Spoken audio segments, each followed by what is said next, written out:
Kami akan mempresentasikan laporan metode statistika tugas pertama. Perkenalkan sebelumnya, nama saya Najwa Keisha Febrianti dengan NIM 07251075. Kemudian ada saya Nabila Khairun Nisa dengan NIM 07251003. Perkenalkan, saya Gaisela Fitri Nisaniansyah dengan NIM 15251003. Lanjut, yang pertama ada tugas praktikum.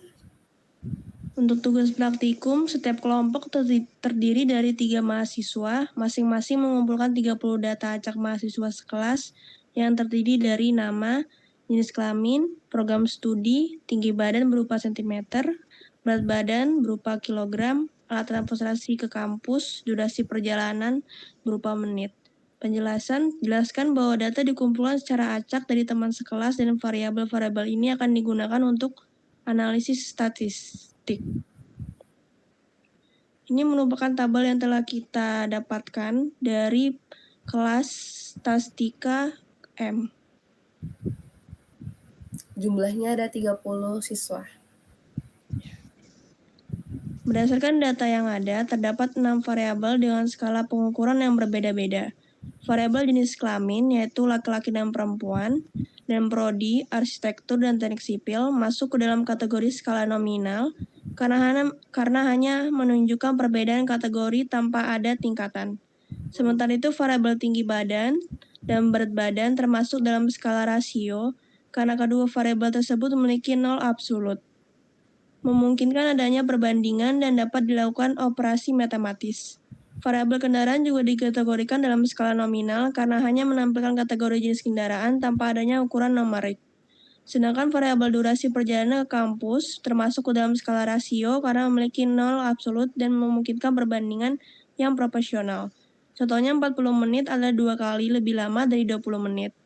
Dengan demikian, data ini terdiri dari 3 variabel skala nominal, yaitu jenis kelamin, prodi, dan kendaraan, dan 3 variabel skala rasio, tinggi badan, berat badan, serta durasi perjalanan ke kampus. Selanjutnya akan dilanjutkan oleh Nabila. Nah, selanjutnya di sini ada histogram dari tinggi badan. Bil, nggak ada suaramu, Bil. Oh, maaf guys. Jadi lanjut di sini ada histogram. Yang pertama ada histogram tinggi badan, berat badan, dan durasi perjalanan. Lanjut. Nah, untuk yang tinggi badan, histogram tinggi badan mahasiswa memperlihatkan bahwa sebagian besar terdapat pada interval 167,8 sampai 176,7 cm dengan total 13 orang. Interval berikutnya adalah 150 sampai 158,9 cm dengan jumlah 9 orang serta 158,9 sampai 167,8 cm yang mencakup 8 orang. Ini menunjukkan bahwa kebanyakan mahasiswa memiliki tinggi badan yang tergolong menengah hingga tinggi. Kemudian yang berat badan, histogram berat badan menunjukkan bahwa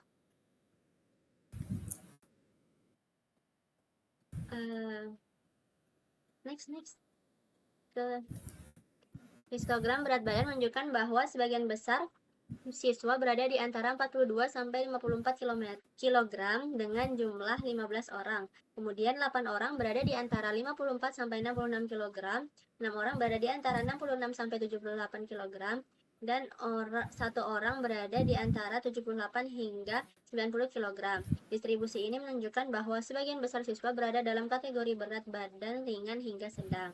Kemudian ada durasi perjalanan. Menurut histogram, durasi perjalanan sebagian besar menghabiskan waktu antara 4 sampai 24 menit atau 17 orang. Kemudian ada 9 orang yang menghabiskan waktu antara 24 sampai 44 menit dan 4 orang menghabiskan waktu antara 44 dan 64 menit. Dari hasil ini dapat disimpulkan bahwa sebagian besar siswa tinggal dekat dengan daerah kampus. Lanjut. Di sini ada pie chart program studi mahasiswa, jenis kelamin, dan alat transportasi. Lanjut. Di sini yang pertama ada program studi mahasiswa dalam pie chart tersebut, jumlah mahasiswa dari jurusan teknik sipil lebih tinggi sebanyak 18 orang dibandingkan dengan jurusan arsitektur sebanyak 12 orang. Ini menunjukkan bahwa distribusi peserta tidak merata dengan didominasi dari program studi teknik sipil. Kemudian yang kedua ada jenis kelamin. Pie chart tersebut menunjukkan jumlah mahasiswa perempuan sebanyak 16 orang dan laki-laki sebanyak 14 orang. Ini menunjukkan bahwa proporsi mahasiswa perempuan sedikit lebih banyak dibandingkan laki-laki, meskipun selisihnya tidak terlalu jauh.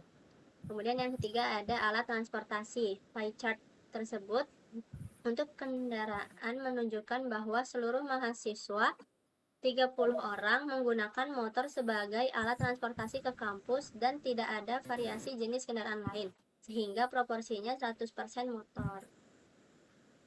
Lanjut. Dan yang terakhir, tentukan nilai rata-rata, median, standar deviasi, maksimum dan minimum dari data tersebut.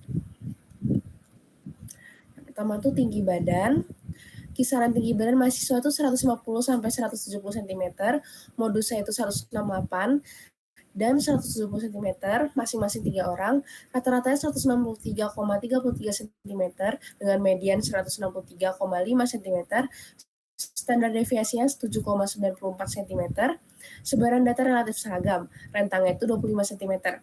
Sebagian besar mahasiswa memiliki tinggi badan menengah dengan besaran data yang cukup merata di sekitar rata-rata.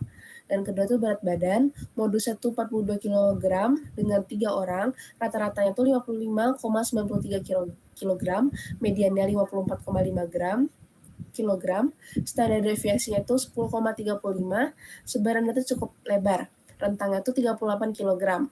Dan yang terakhir ada durasi perjalanan ke kampus.